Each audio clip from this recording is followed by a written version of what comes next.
When I first heard the news that Matt Reeves and Robert Pattinson are signing up for this Batman movie and taking it away from Ben Affleck, I must say I wasn't very thrilled. I was one of the people who really liked Ben Affleck and his brute stature as Batman. And although every movie he appeared in was really bad, that was really not his fault, Those were Zack Snyder movies, and I doubt he had much of a creative say in them. But a movie written and directed by Ben Affleck would have been the ideal. I mean, the man can write and the man can obviously direct, as he demonstrated multiple times with films like The Town and Argo. So when the project fell apart and DC announced that Matt Reeves has signed on, I was a bit worried because it felt like a little quick fix, let's grab a decent director and let's get this movie out there as fast as possible. And so since then, I've been following this movie pretty closely. I've been following all the casting choices, I've been following the creative team behind it, and mainly I've been following what Matt Reeves was saying about what this film is going to be like. And he was saying that it's going to be more of a Batman, the world's greatest detective, rather than some, heavily CGI'd, big action spectacle type of film that, frankly, we've been seeing a lot of, especially in the Marvel Cinematic Universe. So I liked what he was saying, but once again, I was keeping my expectations low. But there was this little tiny thread of hope for me. I was thinking like, oh my god, if they would actually make this into a crime genre movie first and superhero movie second, then this would be following in the footsteps of films like Logan and Joker, films that were their own thing. And they weren't really trying to be a superhero film. They were focusing on their own genre and exploring the themes of that genre as if it was just a normal film. Because, we've seen it all at this point. We've seen all the superhero stuff there's to be seen. There's nothing fresh in what the latest Marvel films are doing, or even the latest DC films. I mean, I find all these, Aquamans and Thors and Spider-Mans, I find it's all the same shit. But Logan and Joker were different. They were focusing to be a normal film that just so happened to involve a comic book character. And I was hoping that Matt Reeves would do this with Batman, and he managed to sort of pull it off here.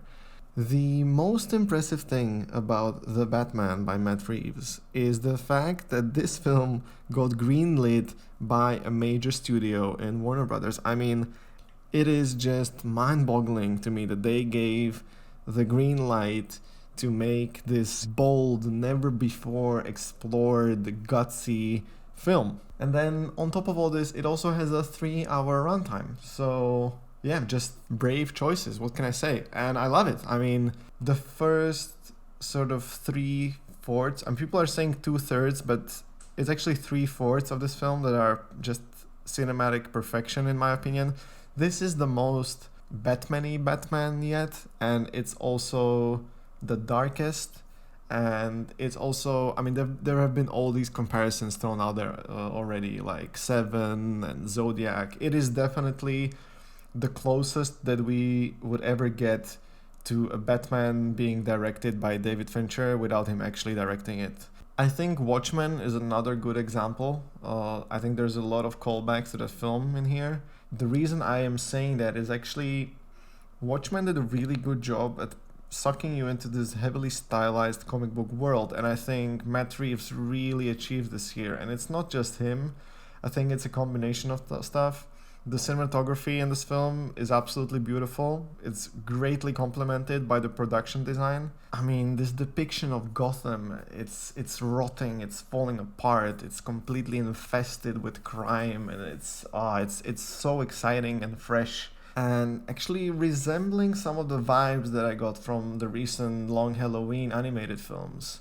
But this goes even darker. I mean, it goes so dark, it kind of goes dark to a fault. I mean, in some instances, I think the film goes too much style over substance, actually, and overdoes it slightly.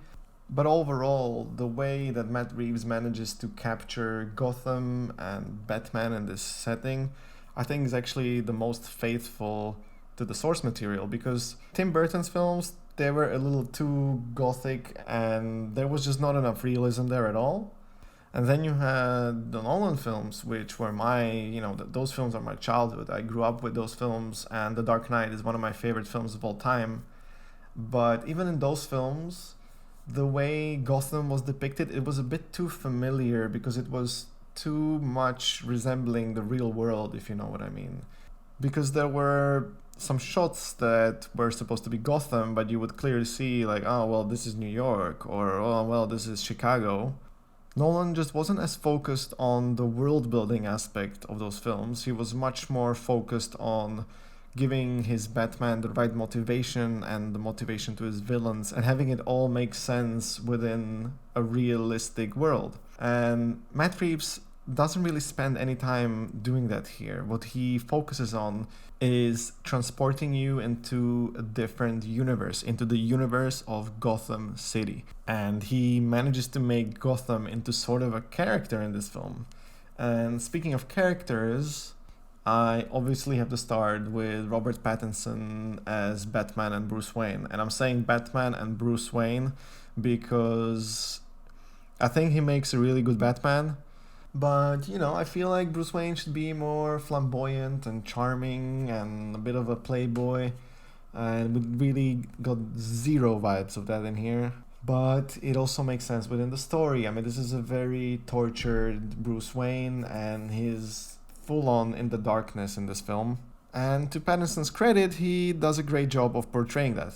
And also, for the majority of the film, he is the Batman. For like 80% of his screen time, we get the Batman and not Bruce Wayne. And he does a great job as Batman. And then the other characters, Catwoman, played by Zoe Kravitz, I feel like she was pretty good. But while she has the perfect look, and I think the way that she's portrayed in this film is better than Nolan managed to do it in Dark Knight Rises. The thing is, though, that you can tell that Zoe Kravitz isn't the greatest of actresses, in my opinion. And that's the one thing that Anne Hathaway did really well, like the charisma that she managed to channel as Selena Kyle and Catwoman was just a little bit above of what Zoe Kravitz does. And also the chemistry between Anne Hathaway and Christian Bale was there, and it's completely absent in this film. I feel like Robert Pattinson and Zoe Kravitz, despite what anyone is saying in the reviews about this film, I feel like they have zero chemistry, which is a shame because there's a lot of emotionally loaded, beautiful, and creative shots, especially towards the end of the film, that would actually have a lot more weight if their chemistry was on point, but because it isn't, they don't really mean much, And also, it's not just the great cinematography that complements this character, but also something that I actually forgot to mention up until now. The soundtrack of this film is amazing. It's definitely one of my favorite things about it. I think that composer Michael Giacchino does just brilliant work. I think this is his best work to date, honestly, because he manages to do sort of a John Williams thing here where he makes individual themes for the characters in this film, and they're so memorable. I mean, I was humming whether it was the Batman theme or the Catwoman theme multiple times since I've seen this film, and I've been listening to the soundtrack. And yeah, the Catwoman theme especially is so beautiful. I mean, it channels this 40s, 50s film noir vibe of the femme fatales of that era, but it also mixes in a little bit of a modern element to it, and it feels haunting and mysterious and alluring. And then the Batman theme is just so perfect for the Batman, honestly. So yeah, the cinematography and the music and the production design are just top notch. But oh yeah, back to the characters. I was talking about Catwoman. Yeah, great stuff. No chemistry. And then we have the two biggest surprises of this film.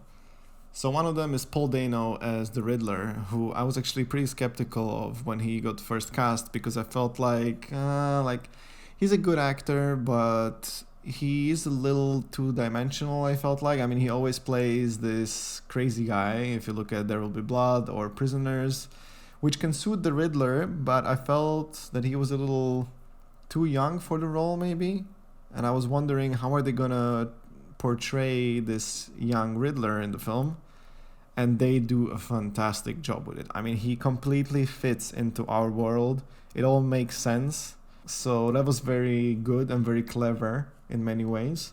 And speaking of clever, it was one of the worries that I actually had when they announced that they cast the Riddler. I was a bit worried that can you actually manage to pull this off as a writer, you know? Can you make this crime, murder mystery full of these, full of these riddles? Can you be one step ahead of the audience while also not losing the audience and being, being it gibberish for the audience, but making them able to follow you along and solve these cases as the film unfolds? Because that's really the magic of a good crime noir film. That's why I think that a lot of people are comparing this to Chinatown, because it has this element of this conspiracy in the background that you're slowly getting more and more puzzle pieces the same way as the lead character, and you're sort of solving it together.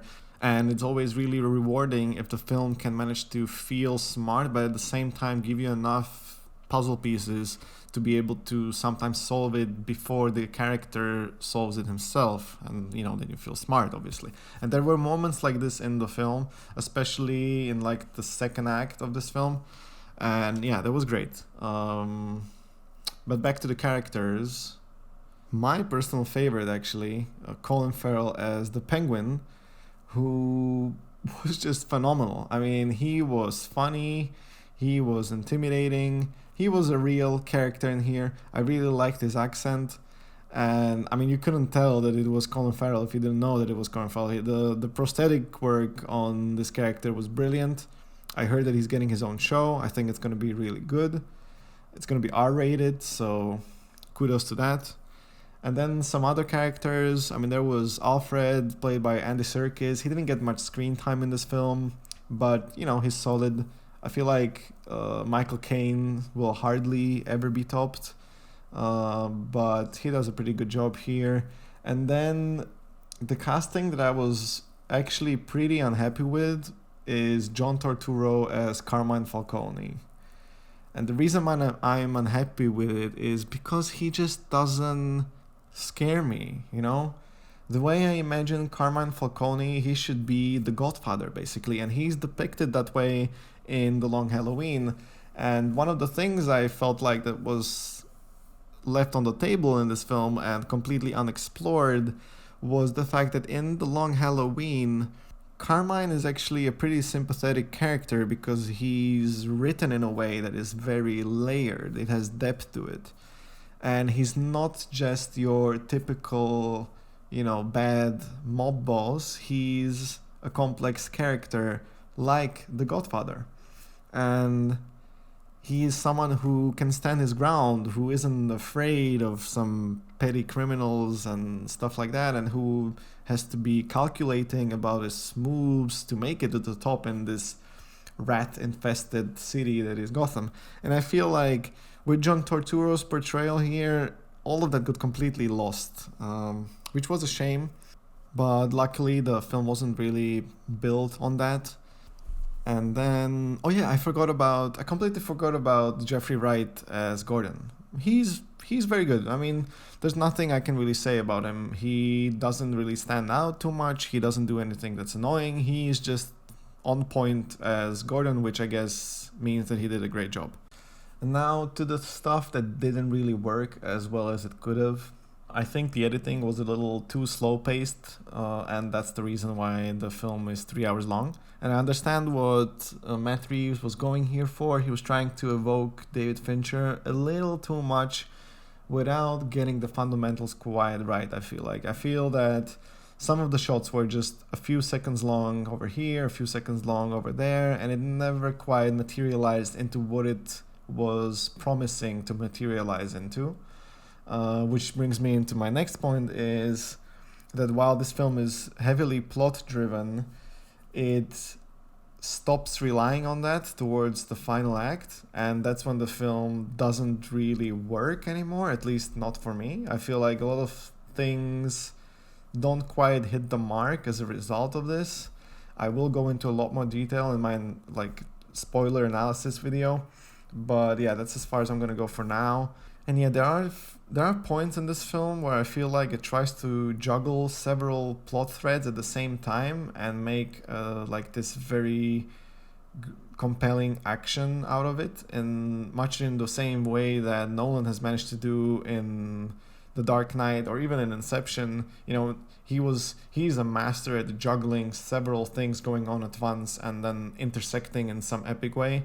And I feel like Matt Reeves tries to do that here, but it doesn't quite work. It doesn't have the punch that it was supposed to have, I feel like. So that's a little bit underwhelming, because as a result of this, the final act, you know, is kind of dragging a bit too much. I don't want to get into it. I don't want to give anything away. Go and watch this film. I mean, all I can say is that this film is so damn bold. You just have to see it, because it's so hard to make a film of this genre in today's studio system and make it feel exciting like this. I mean, yeah, what else can I say? Go watch The Batman. I might do like a plot analysis or plot fully explained video next, and then I'm gonna do my official review of this film with all the spoilers and everything, so stay tuned for that, and yeah, see you next time.